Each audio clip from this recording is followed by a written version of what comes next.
Hello everyone. I know it's early in the morning and you have experienced lots of speeches, but I need you for a moment to imagine the worst situation you have ever been in, or the one that you can possibly be in, a hypothetical one. Now, I'm not a mind reader, but I could possibly imagine that you didn't think being in a deep poverty, in a situation when you're beside someone that has nothing and you yourself wake up one day with nothing. Now, whatever you have imagined in this case is much worse in reality, living in that type of situation. There are millions of people that have to wake up to their reality. Now, today's world issue, one of the biggest issues, is the staggering poverty rate in our world. Now, you always have these types of ads where they're the posters, for example, from the organizations like the Oxfam or Red Cross, and the typical posters where there's the child wearing clothes that are too big or that are torn and is living in super poor conditions. Now, obviously, these posters are designed to provoke some type of emotion. And they do, because we are not completely heartless.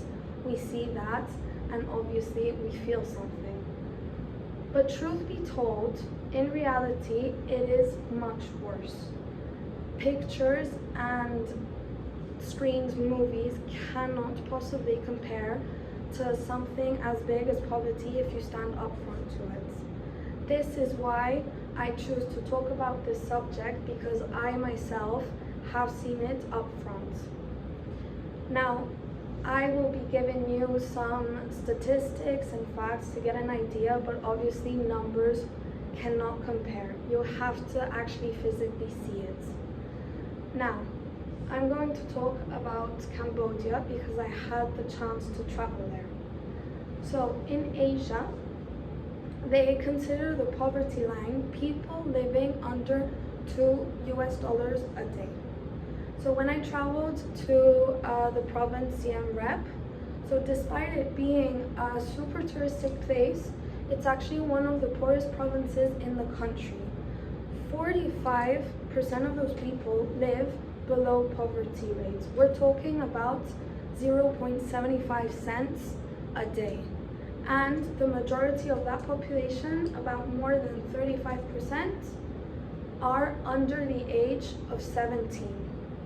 So when I traveled there, nothing had prepared me. Even when I heard stories, nothing was exaggerated, it was true. I arrived there and I cried. I cried a lot. Now, it's easy to cry when you have never seen such a thing, and when you usually see homelessness, for example, but that can be a temporary type of situation. Here, it's a lifelong condition. People cannot simply get out of it. Now, while I was crying and feeling overwhelmed, I remember there were these little children that would come up, that would smile at us, but they wouldn't understand why we were so sad, because they did not know what inequality was. For them, living in those conditions was their normality.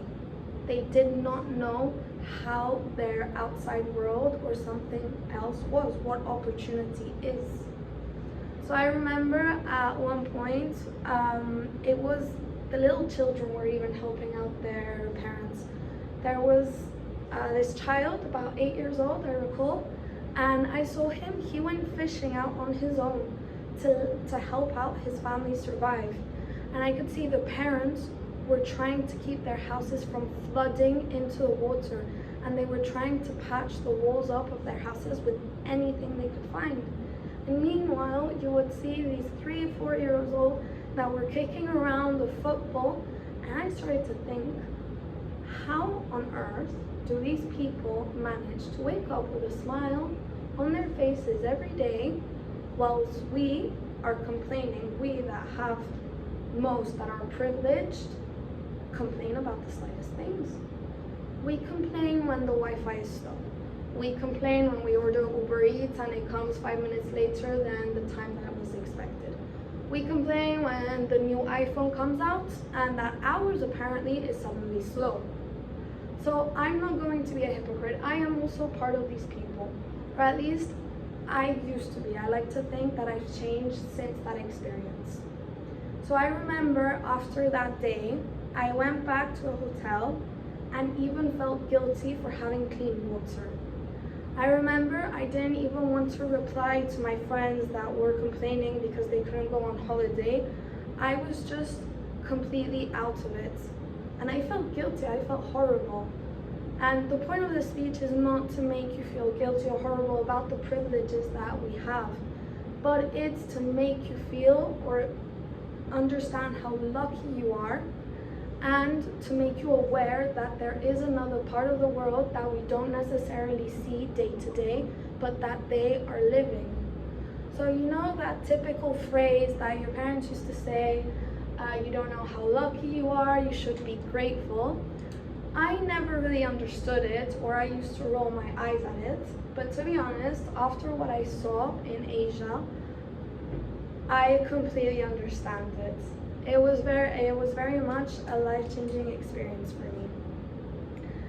Now, this was the depressing part, and I'm not saying that we are completely doomed and there aren't any solutions, because there are. Today, there are organizations, for example, that are setting up solutions to help out these people. But it's simply not enough. It's absolutely not enough, and poverty at this rate doesn't just disappear overnight, especially if we people tend to think that, or we assume that there are other people taking care of it, so it's not our problem. That's not how it works. To make a change, we require awareness, empathy, and for us people to actually care enough to take action. Because imagine a world where there are either more organizations because we found a more concrete solution, or imagine a world where there are no more organizations because these people don't need any more help because they have found a way in life. That would be ideal. But if we keep sticking to this mentality that it'll go away on its own, or that's how it happens, no, we will never get there. So, how do we figure this out? I have absolutely no idea. There is no permanent solution, and I'm not asking or I'm not saying that we will find a solution today. But the point is that we should at least care enough to start looking for one. We need to care enough in order to educate ourselves about it, care enough to recognize our privilege, care enough to actually support these people that are living in these situations, support the organizations that are helping, care enough to imagine and to be happy if the world can be a better place than it is today. So next time that you feel that you're in the worst possible situation ever, or you feel frustrated because one little thing didn't go your way, I need you to pause and remember that there are families like those that just manage to wake up and put a smile on their faces for their children or whatever sort of reason and keep on going. Just they keep on going and they don't find a way to stop. They have other priorities, but they know how it is. They try and have this hope. I want you to remember this 8-year-old little boy that was helping his parents. I want you to think about this community that's living on 0.75 cents a day and that still managed to get through it. So again, this is not about finding yourself feeling guilty. It's about you trying to understand how lucky you are, to be grateful, and especially above all, to make you aware of another reality that is not ours. Awareness is the first way that we could take action. If people make that step towards it, that start to take action because they are aware, we finally have a possibility of change.